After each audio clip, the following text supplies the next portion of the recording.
Good afternoon, everyone, and welcome to Cove. Hello, welcome everybody. I hope everyone can hear me. I am very pleased to welcome everyone and to say welcome to Cove.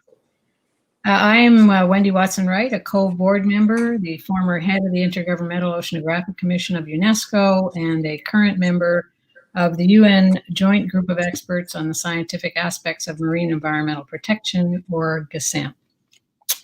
I'd like to welcome you all to Cove's third panel discussion on our Changing Tides panel series. And today I am joined by four very impressive women who will talk about their experiences in participating in the ocean sector and in building networks and pathways for entry as non-traditional workers within this blue part of the global industry.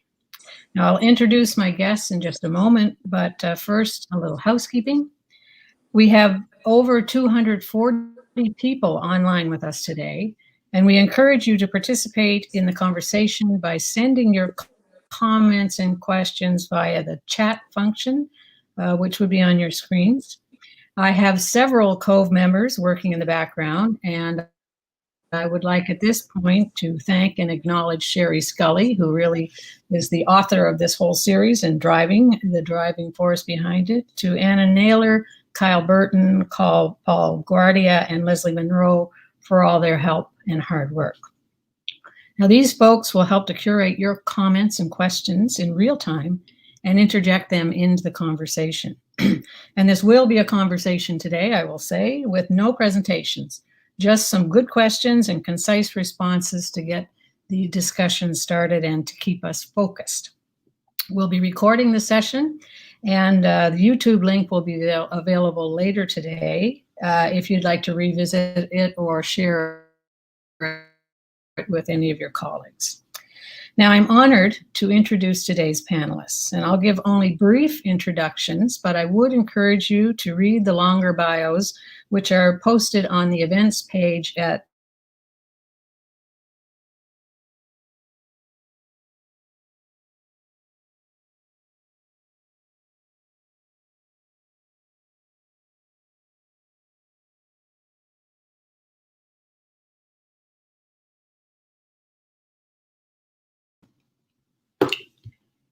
Hi there. I guess we're live now. I was talking away and thought we were already live. Good afternoon or morning, depending on where you are, everyone, and welcome to Cove. I do hope you all can hear me. My panelists can nod if they can hear me. Yes, they can. That's great. I am Wendy Watson-Wright. I'm a Cove board member, former head of the Intergovernmental Oceanographic Commission of UNESCO, and a current member of the UN Joint Group of Experts on the Scientific Aspects of Marine Environmental Protection, or GSEMP. And I'd like to welcome all of you to Cove's third panel discussion in our Changing Tides panel series. Today, I'm joined by four very impressive women who will talk about their experiences in participating in the ocean sector and in building networks and pathways for entry as non-traditional workers within this blue part of the industry. Now, I'll introduce my guests in just a moment, but first, a little housekeeping. There are 240 people online with us today, and we encourage you to participate in the conversation by sending your comments and questions via the chat function. And I can see some of you are already doing that. I have several Cove team members working in the background, and I'd like at this point to acknowledge and thank Cheri Scully, who developed and really is the driving force behind the series, Anna Naylor, Kyle Burton, Paul Guardia, and Leslie Monroe for all their help and hard work. Now, these folks are going to help curate your comments and questions in real time and interject them into the conversation. And this will be a conversation today, with no presentations, just some good questions and concise answers to get the discussion started and to keep us focused. We'll be recording the session, and the YouTube link will be available later today if you'd like to revisit or to share this Changing Tides event. So now I am honored to introduce today's panelists. I'll give only brief introductions, but I'd encourage you to read the longer biographical sketches, which are posted on the events page at the coveocean.com website. First, we have Sandra Greer. Maybe, Sandra, you can just raise your hand so people know who you are. A fellow Cove board member, corporate director, and retired president and CEO of Amirix Vemco. Sandra serves on the board of directors of Nova Scotia Power, of Amirix Systems Inc, of Nova Scotia Business Inc, or NSBI, and she's on the board of governors of Acadia University. Sandra was president and CEO of Amirix from March 2002 to November 2012. We then have Cheri Butt. Cheri, hello, who is the Chief Executive Officer of Women in Resource Development Corporation, or WRDC. She has over 20 years of executive level experience in a variety of industries, including nonprofit, communications, market research, information technology, and post-secondary education and training. Now, as CEO of WRDC, she provides overall strategic, operational, and financial leadership. And Cheri serves on a number of gender equity committees, advisory and inclusion networks. Third, we have Niru Somayajula, who is president and CEO of Sensor Technology Inc, which is a world leader in high-tech manufacturer of underwater sonar solutions in Collingwood, Ontario. Niru joined the family business in 2007 and assumed the role of president and CEO in 2011 when she assembled a new management team and structured a buyout program to acquire majority shareholdings. And finally, we have Denise King, who is Vice President of Market Analysis, Planning, and Support for Amirix Systems Inc. Amirix, through its Vemco line of products, is a world leader in the supply of acoustic transmitters and receivers used by marine biologists the world over to study behavior and migration of aquatic animals. So welcome to all of you, and thank you so much for being on our panel. Now, just before I pose the first question, I would like to say that gender is the top of mind for many organizations. I mentioned GSAMP in my opening, and we are spending a considerable time ensuring gender and geographic representations on GSAMP and its working groups. And we'll be on a panel at the upcoming World Maritime University workshop on empowering women for the UN Decade of Ocean Science for Sustainable Development. I'd also like to say that Fisheries and Oceans Canada, as lead of the Commonwealth Blue Charter's Ocean Observation Action Group, has commissioned a very interesting, and I think you will find useful, paper on gender equity in ocean science, which should become public in the very near future. And I'd like to congratulate the author, Carol Ann Black, on a job very well done. Now, let's move into the questions, starting with you, Niru. And I would remind you to unmute yourself before you answer. Niru, you've already had a long and distinguished career in the marine industry. We'd like you to describe your career path and tell us how you ended up where you are, your sources of inspiration and or help that you received along the way. So Niru.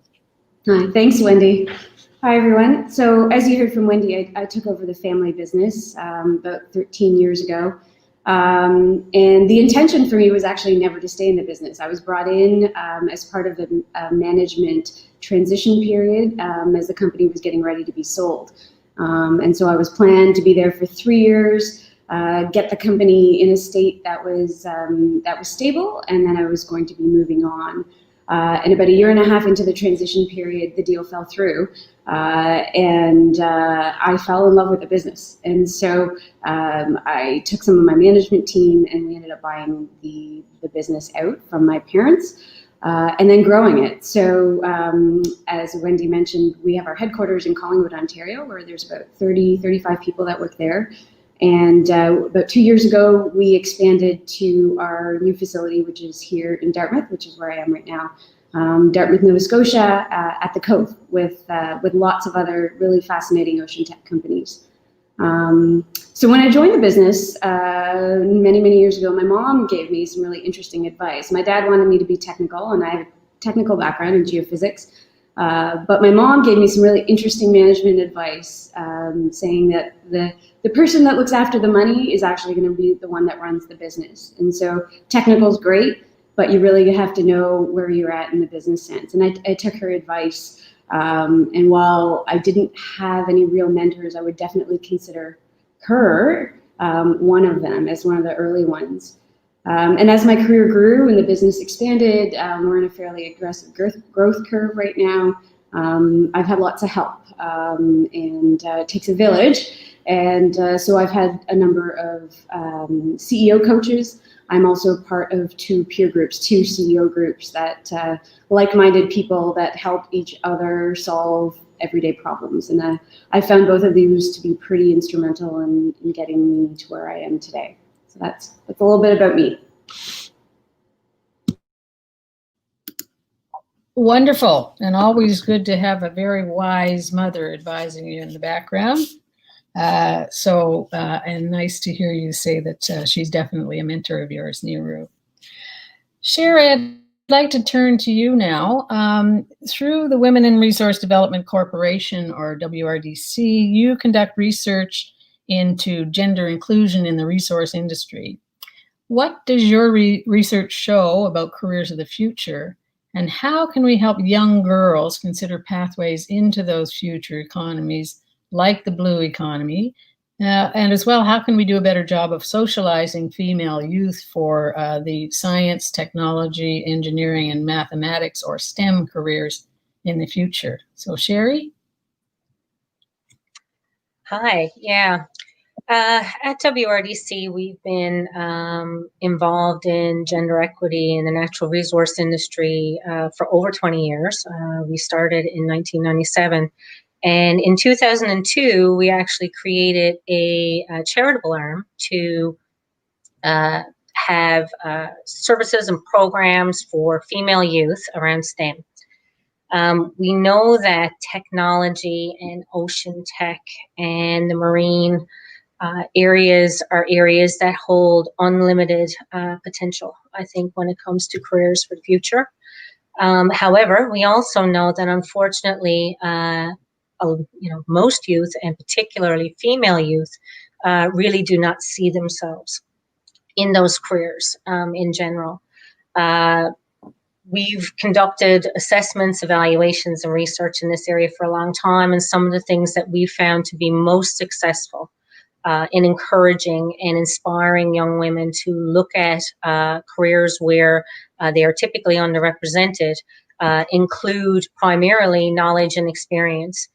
So they need to know that these careers exist. They need to see successful women in them such that they can see themselves in those careers.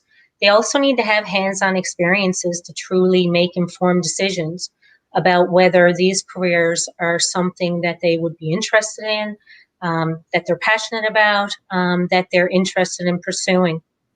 And I think it's also really important to note that until society treats males and females equally, there is still very much a need for gender equity initiatives in this area. And it's one of the reasons why we feel it is extremely important to provide programming where girls can have these experiences in a safe space, in a girls-only environment, such that they feel that they can fully participate and actually gain full benefit of the programs themselves.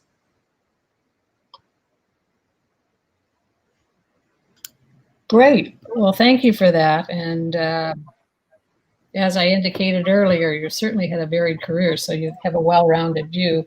I think making sure that young people know about these possibilities is extremely important. And I also know that Cheri, in another project within COVE, is working on that as well. So Denise, I would like to turn to you now. In Atlantic Canada and elsewhere, it's difficult to decouple the imbalances between urban and rural opportunities from the opportunity imbalances that affect females and communities. And speaking of urban and rural issues, I am in rural Prince Edward Island and experiencing some connectivity difficulties, but so far so good. I want to give an example. Access to extracurricular opportunities and exposure to female role models, may be different between rural and urban. So how can we do a better job of capturing the hearts and minds of females in rural communities to participate in industries of the future related to the blue economy so that they know it's not just all about fishing? And how can we facilitate access to the education and opportunities? So Denise, please. Thanks, Wendy. Well, so my background is electrical engineering. So I am no child psychologist, but I have raised a son and a daughter. And, you know, my experience tells me that kids are very susceptible to the realities of peer pressure and what goes on around them. And I think for most kids, they don't want to seem that different. They don't want to stick out. They don't want to be the tall tulip in the crowd. And so it's an extra challenge for girls, I think, over boys, to choose to go into a non-traditional role. I think it makes it more difficult. And I'm going to imagine that if you're in a smaller community, I grew up in Cole Harbour, not quite rural, but right on the edge of the city. It's even more difficult because you're less likely to see the role models that make choosing these careers more normalized. Let's put it that way. So I don't think there's a magic bullet to this. I don't think there's just one thing we can do. I think it's a continual working on how we talk to our kids, the language that we use, and giving them the opportunities to see the role models, to see women, like the women on this panel here today, to see them in these roles and understand that these are perfectly normal for any woman to take on. And I think the more that we can do that, the more success we're going to have, whether we're dealing with urban or rural. We just need to be accentuating these things. You know, I think there's an opportunity for us to call upon the many women in our province who are active in non-traditional roles, whether it be business leaders or in technology, to get out to the different communities, to speak to the schools at all different grade levels, to show them the different career opportunities so that they can be more excited about it and also see it again as a more ordinary job for them to take on. One thing I'll point out, I think it's particularly important that we don't focus just on talking to the girls. We need to talk to the boys, the teachers, the family members, so that everybody around our young women will talk about these career opportunities like these are things that girls should be pursuing. I was interested that Niru mentioned her mother. Like Niru, I also had a very outspoken mother who gave me a lot of great advice, so I'll definitely call on as my mentor. And I would speculate that in many cases, the role of a young woman's mother can be make such a huge difference as to whether or not they're willing to try something that maybe is seen as quite different to the rest of their community.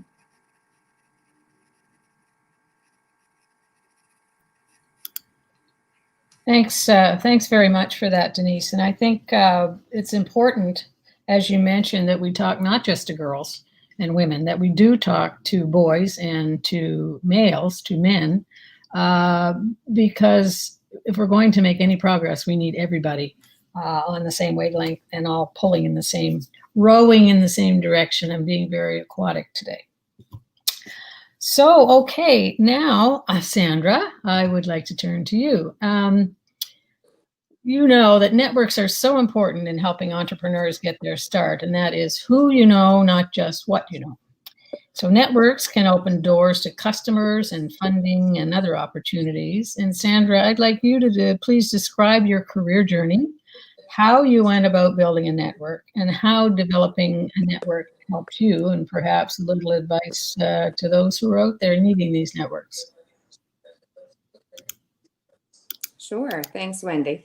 I'll start with my career journey and then speak to the networking element, the very important networking element. My journey in ocean tech is perhaps a good example of the variety of ways that someone can find themselves here. My degree is in business and my major is marketing strategy, not marketing communications, but strategy, of which, of course, communications is a very big part. More on that later, I'm sure. I started my career in the auto industry as a district manager for General Motors, and that was not yesterday. I can assure you that was very much a man's world, and I was told more than once, no place for a young lady. That said, there were many more who supported a move towards diversity at General Motors, even back in that day, and I'd like to think that I had a small impact on changing others' biases based on my work there.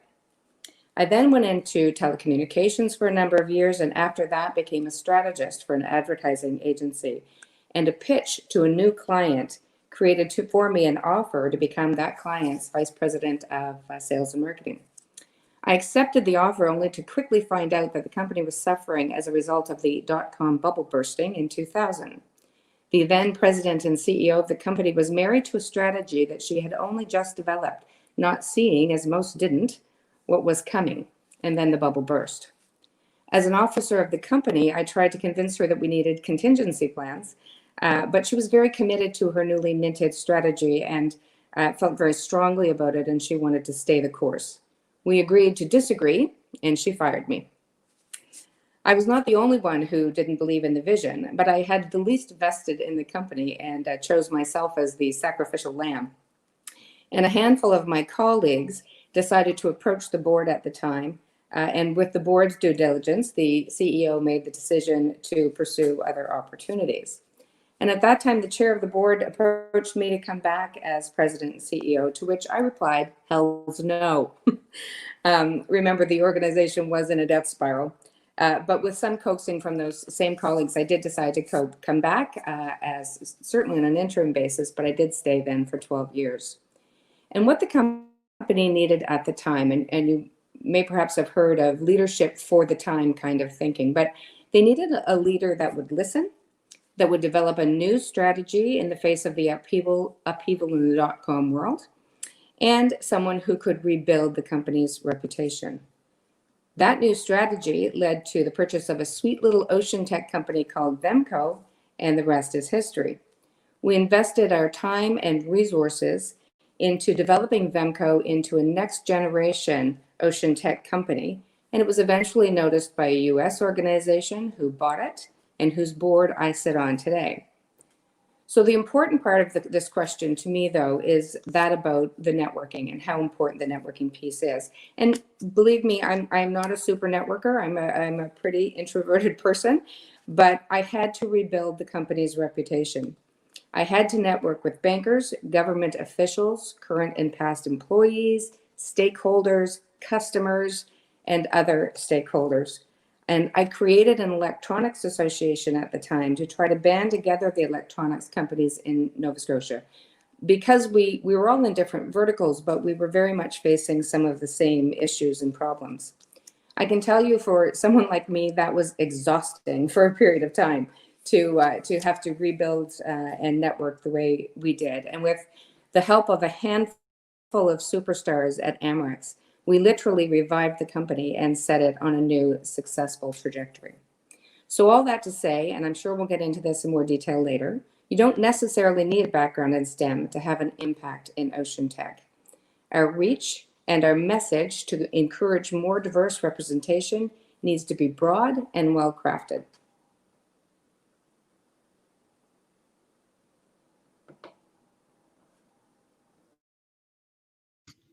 Great. Thank you so much, Sandra. And I like that dot-com bubble bursting. That's a good term. But I was very surprised to hear you got fired. Sounds like so was there's a new Wendy. podcast called "We Regret to Inform You." I haven't listened to it, but apparently it's about very successful people who have had somewhat devastating things happen in their career. Anyway, this is fantastic, and I really appreciate that, Sandra. Now, we finally do have a question from the audience, so I think I'll turn to that question, and I'm going to ask Cheri and Niru both to respond to it. And that question is from Charlotte Underwood. It says, women are often encouraged to take on more masculine behavior to excel in male-dominated fields. Have you felt this pressure in your field, and how can we move away from that mentality? So let's start with Cheri.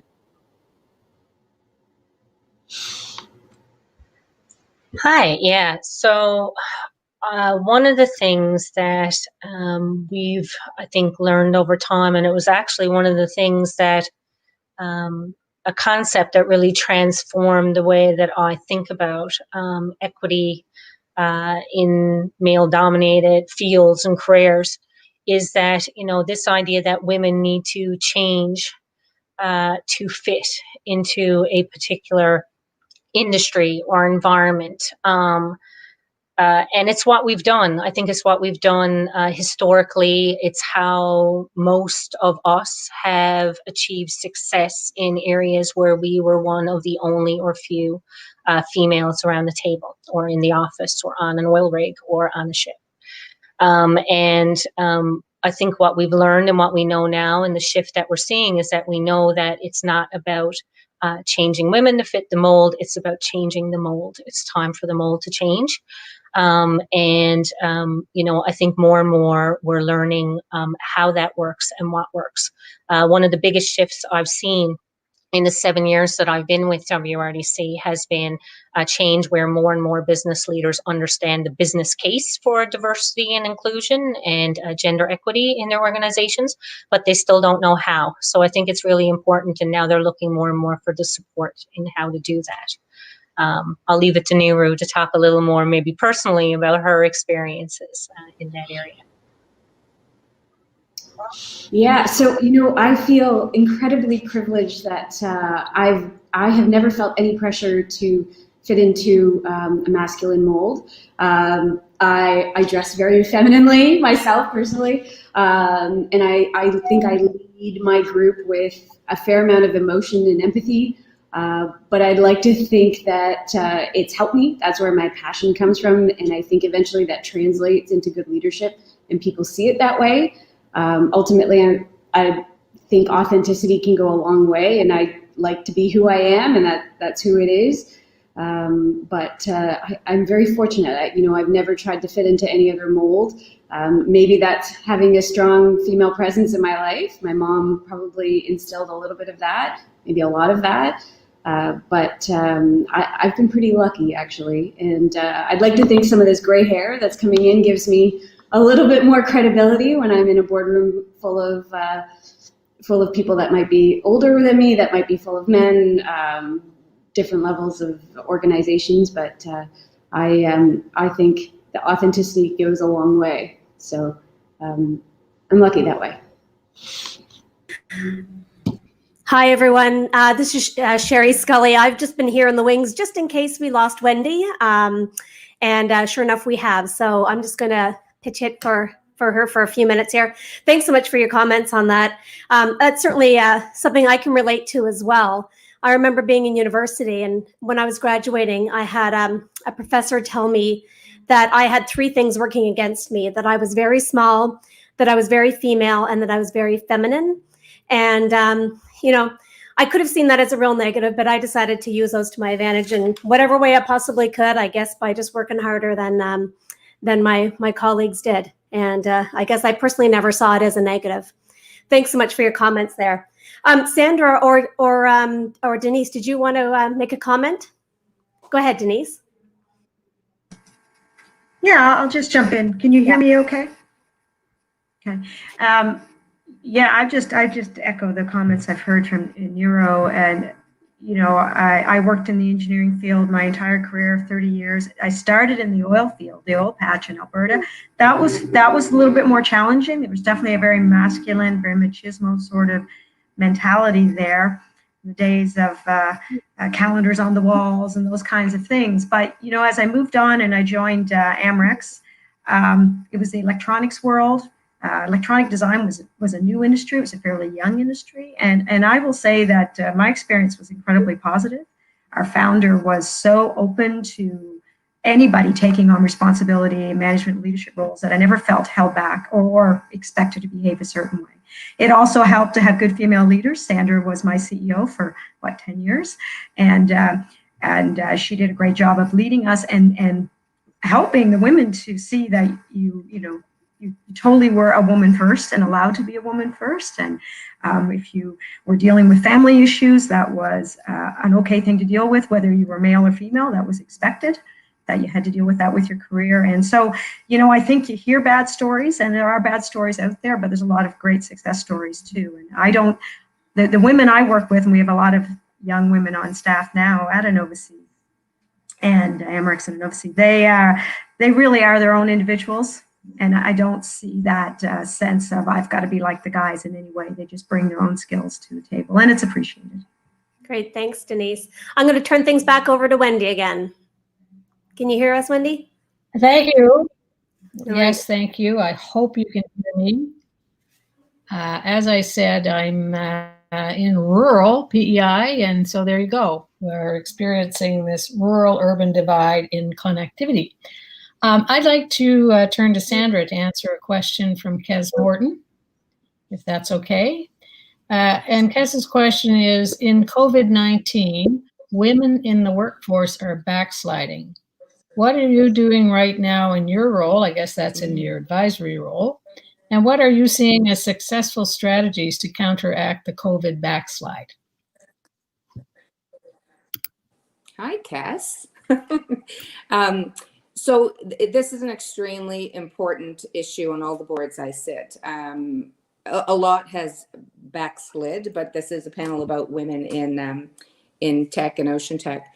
It is topmost in the boardroom right now to see what we can do to help to support and to rebuild the good progress that has been made over so many years, certainly since I joined the workforce, and again, not yesterday.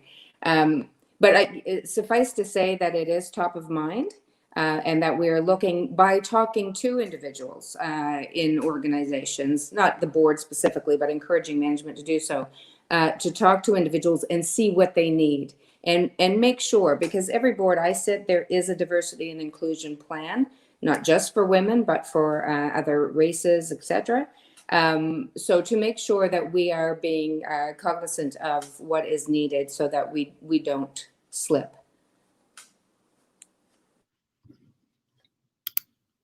Great. Cheri, maybe you'd like to also answer that one.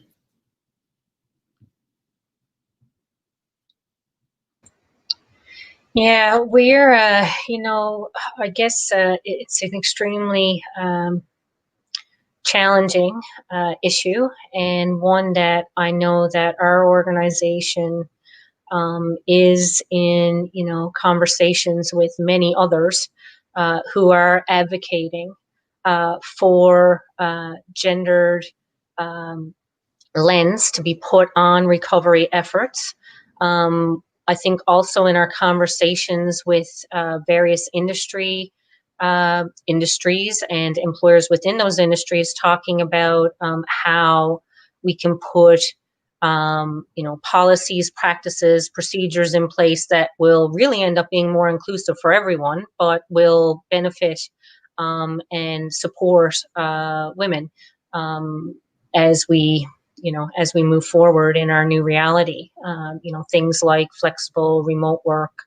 However, we know that does not always work for everyone who have caregiving or child rearing or other responsibilities at home as well. So, I guess right now, from our perspective, I think it's important that we keep it, on the agenda. We keep it important. We keep asking what people need. We keep advocating for supports and for changes that will support women as we recover and move forward.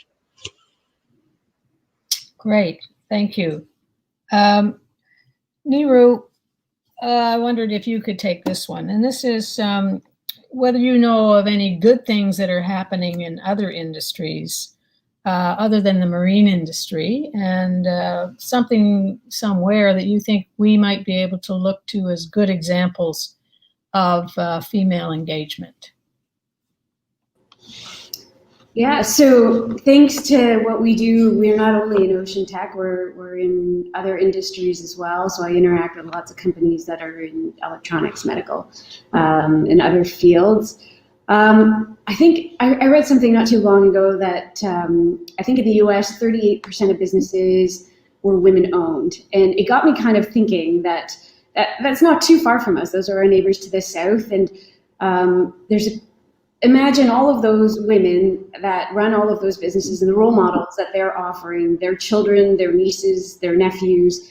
And I think organically, a lot of things are happening probably by that alone, and the fact that these young people are seeing people in their community, hopefully in their homes, that are showing them what's possibility. Whether it's for them or not is up to be determined. But I think overall, in general, there's a discussion that's happening.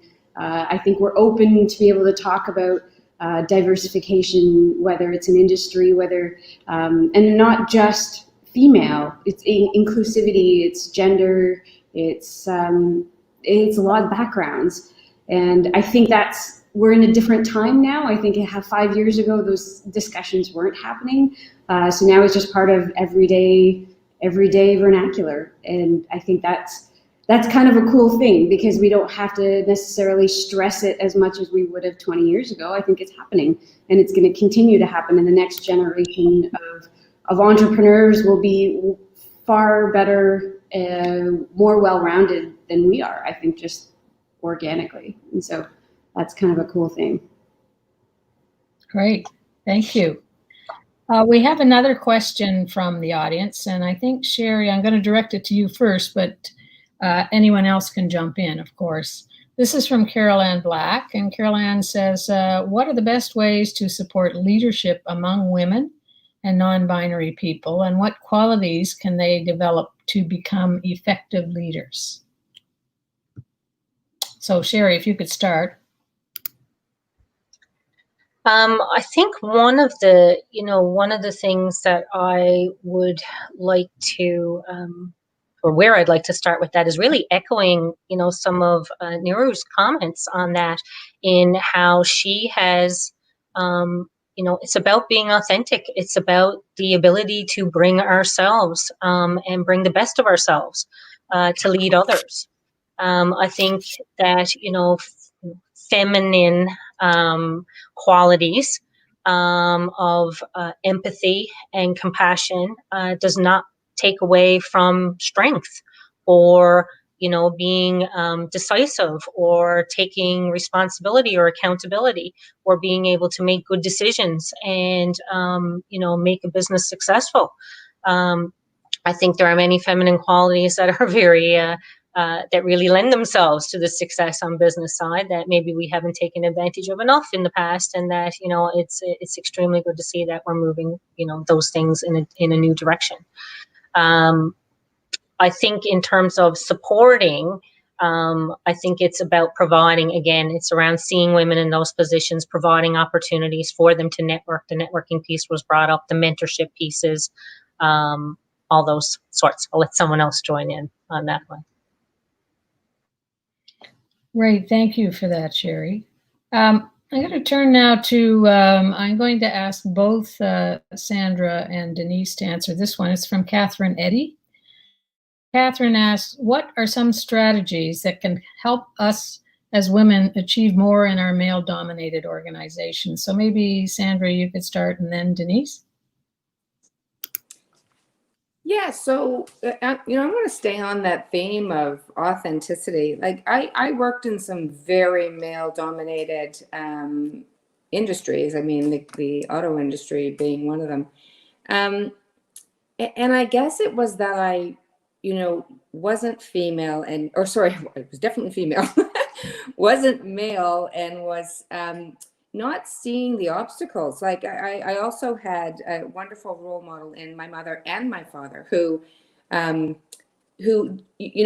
made sure that I saw that I could kind of do whatever I wanted to do. So perhaps sometimes I went into organizations naively thinking that there really was equality, and perhaps there wasn't completely, but I think the authenticity part, the taking leadership, taking responsibility. If there's one thing I can remember throughout my career, was never playing a blame game. If something was going wrong, I would often step up and take the responsibility so we could just move past it and come up with a solution. So I think a lot of what we need to do is in us. It's not in the world around us, in order to for us to achieve our own potential.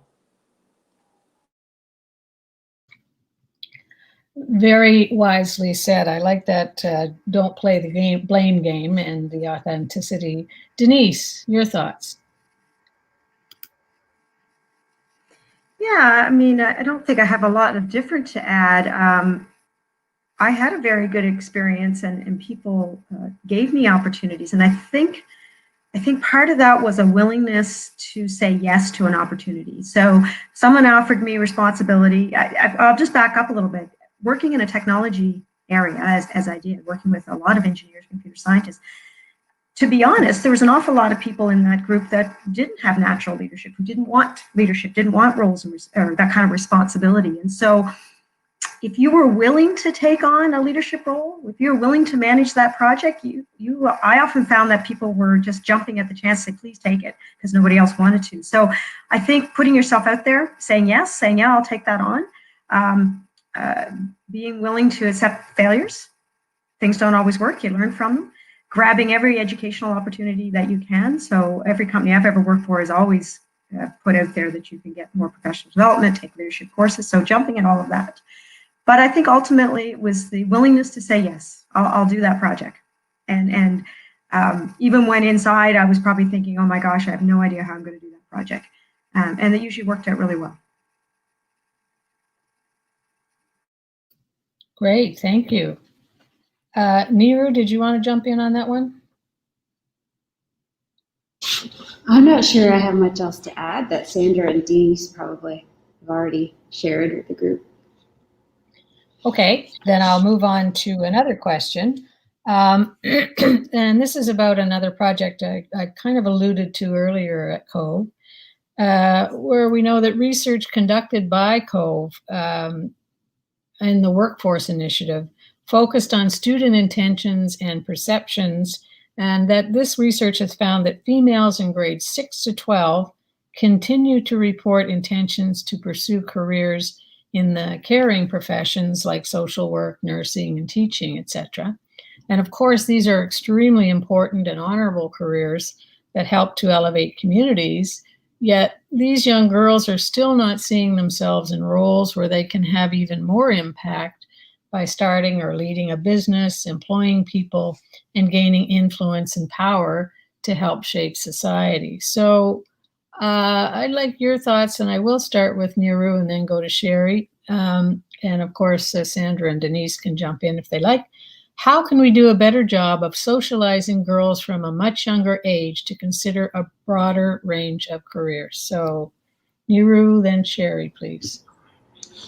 So I have two girls, they're 7 and 9, so I kind of face this on a daily basis. They see what their mom does, and they're kids, they probably discount what their mom does at the same time. But I like to put them in front of other strong individuals. I have good friends that are lawyers, that are nurses. They see a little bit of everything. I try to paint a picture of what's possible, but ultimately I'm just trying to make them curious. And I'm hoping that if I can foster curiosity in the kids, that they will eventually become curious adults that want to seek out fulfilling careers, whatever that might look like. And I'm hoping also that a little bit of curiosity will advance their competency. And I say competency a lot because I think that's really important as part of the authenticity piece. Is if you're curious, you're likely going to be authentic, and then you'll hopefully, if you work hard, be competent. And I tell them that every day, is that, if you're curious and you work hard, you will likely be fairly successful. So that's my approach within my own household. I don't know if it's going to work or not. You can ask me in about 20 years. Great. Cheri, your thoughts on that question? I'll mention that I'm a mom. I have a boy and a girl. I don't think that any of our youth, and I'm not sure, of the details of what's happening in, the other provinces, but I know here in Newfoundland, career development has not had or has not been prioritized enough, I don't think, for youth in general, particularly when it comes to careers like ocean tech, anything in the skilled trades area, really letting youth see, have opportunities to try out, experience, know about different types of careers. And then for females and for my daughter, I think there's a whole added level of her, perceptions and, maybe misperceptions, incorrect perceptions of what is possible in certain types of careers. So I know WRDC has a series of STEM for Girls programs, and we, know that, young females are often very interested in careers where they feel that they can make the world a better place, or they can do something to help. And, so one of the things we created was an engineering solutions program, as an example, that is a one-day workshop where they learned about various types of engineering, but also how engineering is used to make the world a better place. And, the feedback we get from girls then is that suddenly they're considering careers that they had never thought of, knew existed, or never thought they would be interested in prior to that. So I think those types of opportunities are really important.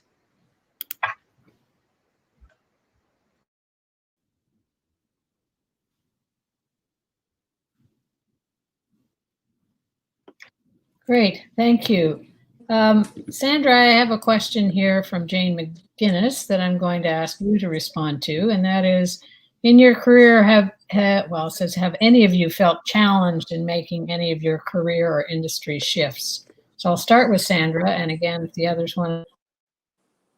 Oh, you just left. My answer to that is pretty quick. No.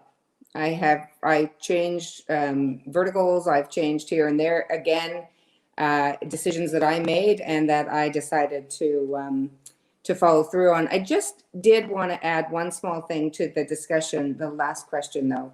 And just very quickly, because Cheri and Niru totally nailed that one. It first starts in the family, and then we have to create situations, and I'll tell you from a communications background, communicate differently. And I want to give you a quick little example of that.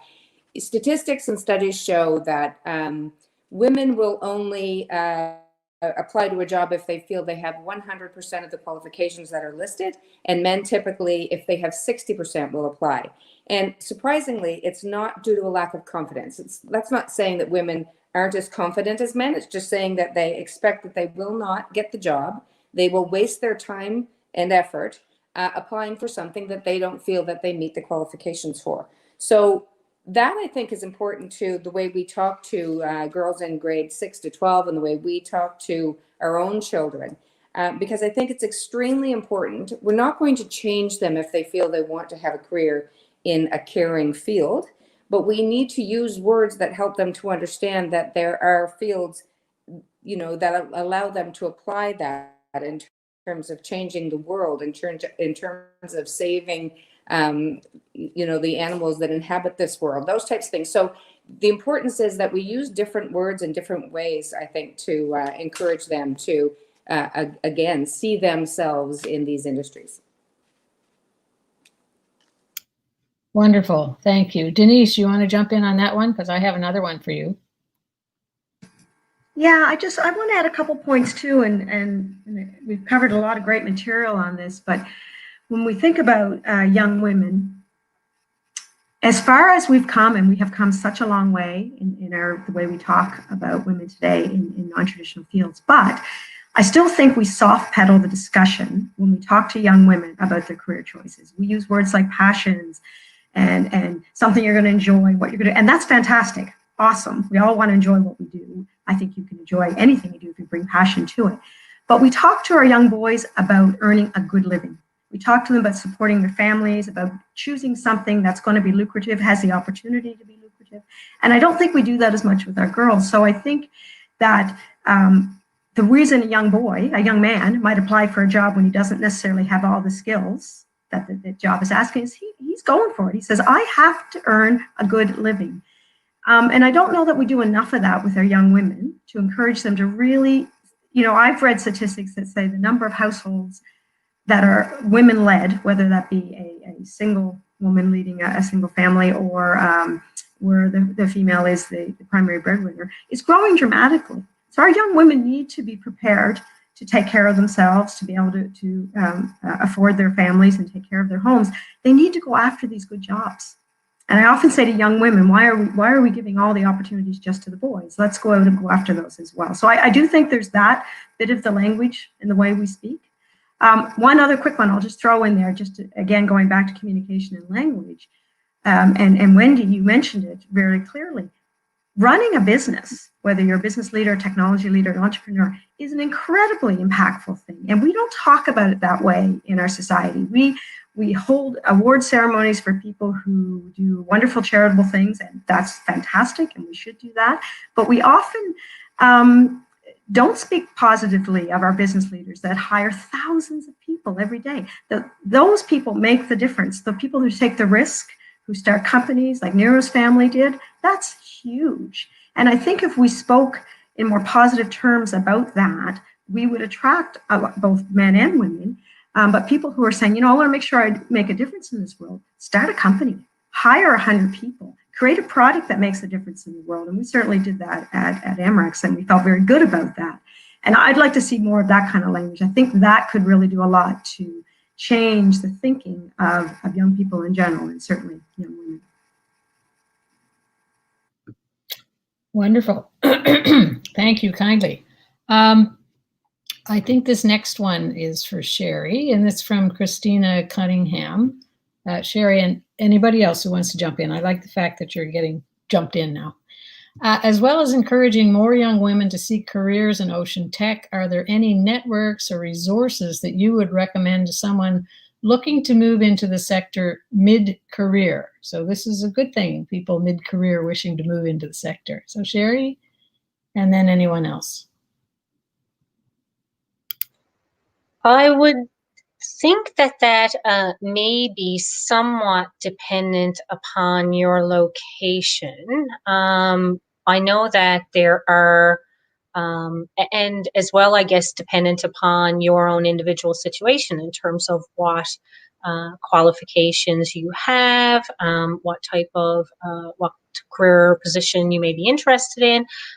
So, you know, I think immediately in Newfoundland, there are organizations like ours, like Women in Resource Development Corporation. Nova Scotia, there's Women Unlimited. You know, depending upon if you were someone who needed retraining or needed to explore, you know, the types of careers to have some idea of what you might like. I think there are places and people who offer career development or career coaching who could really help you figure that out and maybe the best path forward.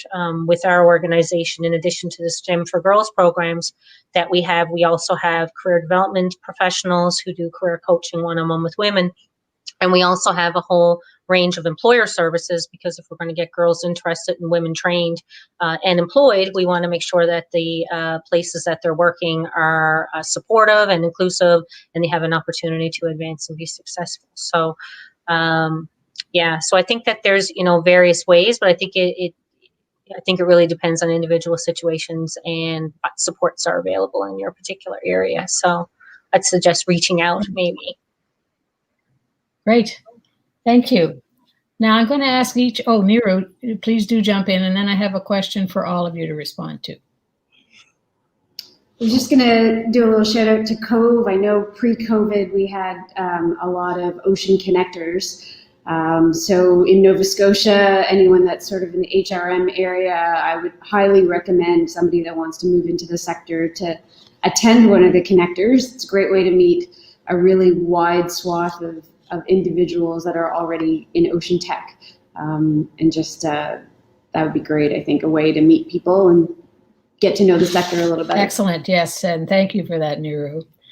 Okay, Kes, I know you think I've been ignoring you. I haven't, but I already had a question for you. But this last one I have run into, and probably you have too.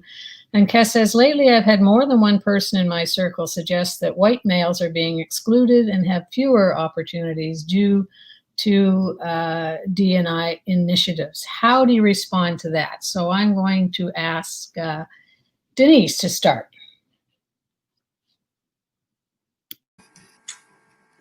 Okay, well, I don't have good stats in front of me to back up what I'm going to say. I'm just going to base it on my own observations, whether it be various businesses that I've been involved with or have met with through supply channels and whatnot. And, you know, I continue to see young men do very well. I have a young man as a son, and him and his friends, I don't see them being limited in any way, shape, or form. They're bright young guys, and they're doing great.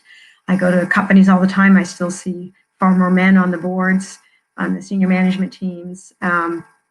So I guess if we saw things swing really far the other way, and 70-80% of our companies were being run by women, there might be some validity to that comment. But I think there's more people to compete with, for sure, as we give more opportunity to young women. But I think the pie expands. I really do. I think the more people we get involved in our economy, the bigger it grows. So I think there's room for everybody. Thanks. Niru, what would you say to this? Well, I'm a big believer in competency, and so we've never really had an inclusion or diversity strategy. We just like to hire best fit for the job, and I think as long as other companies sort of follow that mantra, I don't think it's an issue. But I would sort of echo what Denise said, in that the boards are still far more outnumbered by men than there are women. And I think especially now as hiring managers, the demographics of hiring managers changes. So I don't know that where we were 20 years ago, you've got men or women that are hiring that are probably in their 30s or 40s, and they've got a very different outlook than maybe what was happening 20 years ago. And so I think all of those diversity and inclusion conversations are not really conversations. They just happen organically now, as opposed to the way things happened maybe 20 years ago. My 2 cents. Nice. Great, thank you. And I'm just changing the rules a bit here, Cheri and Sandra, but I want to have you two comment. And I've just changed it a little bit to say, how can we make the ocean more compelling and intriguing to both males and females in the next generation, so that we really do have equity or parity? So Cheri, and then the last word to Sandra. Yeah, so one of the things that I would like to say, because it's, every time it's regular to have this kind of backlash out there when it comes to gender equity or other types of diversity and inclusive practices, where we're trying to even the field. And, when we think about it, our systems, the way we work, our processes, our practices have all been based historically on males, on white males, on single income families, on all sorts of things that the world is changing and our society is changing, and we need things to change along with that. I know that in Newfoundland, one of the areas where we've seen a huge amount of success has been on industrial work sites in increasing the participation of women.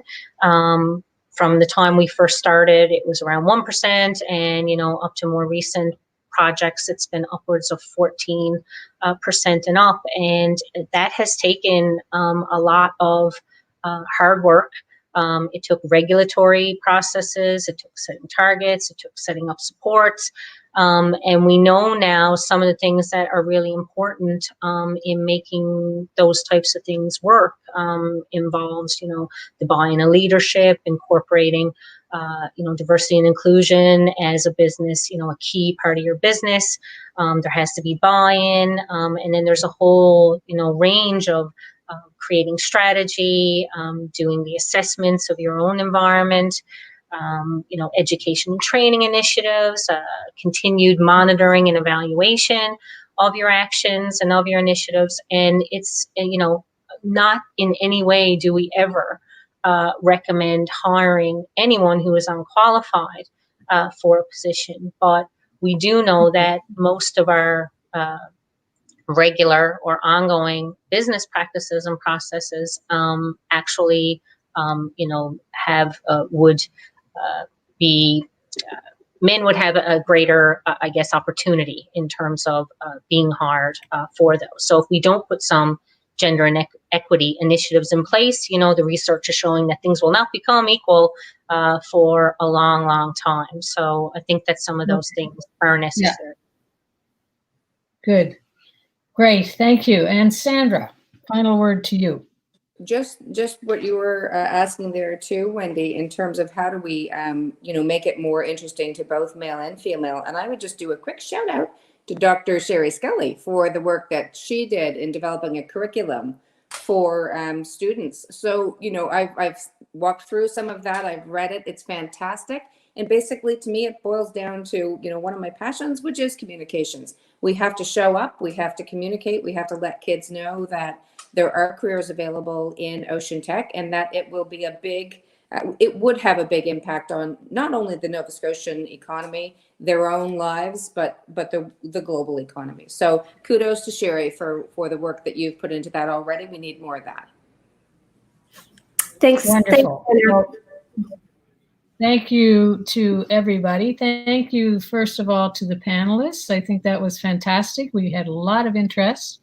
And I loved your answers. I will have to go back to the YouTube to listen to them all, since I won't mention the rural-urban divide again. But anyway, there you go. I'd also like to thank again all the Cove workers, and Cheri, especially to you, for inviting us to participate in this panel. I personally have enjoyed it very much. And especially I'd like to thank all the participants. I didn't see 240 different questions, but I'm delighted that there was so much interest, and I do thank those of you who did ask questions. And to say, I don't know, Cheri, if you want an unpaid political announcement here at the next Cove event, Yeah. But I'll turn it to you and say thank you immensely. It was, I really enjoyed it. So Cheri, and then I guess we'll say goodbye. Great. Thanks so much, Wendy. I appreciate you moderating this. And thanks so much to Denise and Niru and Cheri and Sandra for your time this afternoon. Thanks, of course, to the whole Cove team for making this happen. They do a great job of putting these together. And to Anna, who works very closely with me on all of our research and all of our resources that we put out. Appreciate that. I did just want to mention, please do stay tuned for our next panel in these Changing Tide series, which will be held on October 14th at the same time from 1 to 2 o'clock. And at that panel, we're going to have a conversation about engaging newcomers to Canada and immigrants, and also about hiring international talent to Canada's blue economy. So thanks again, everyone, and we'll see you in a few weeks.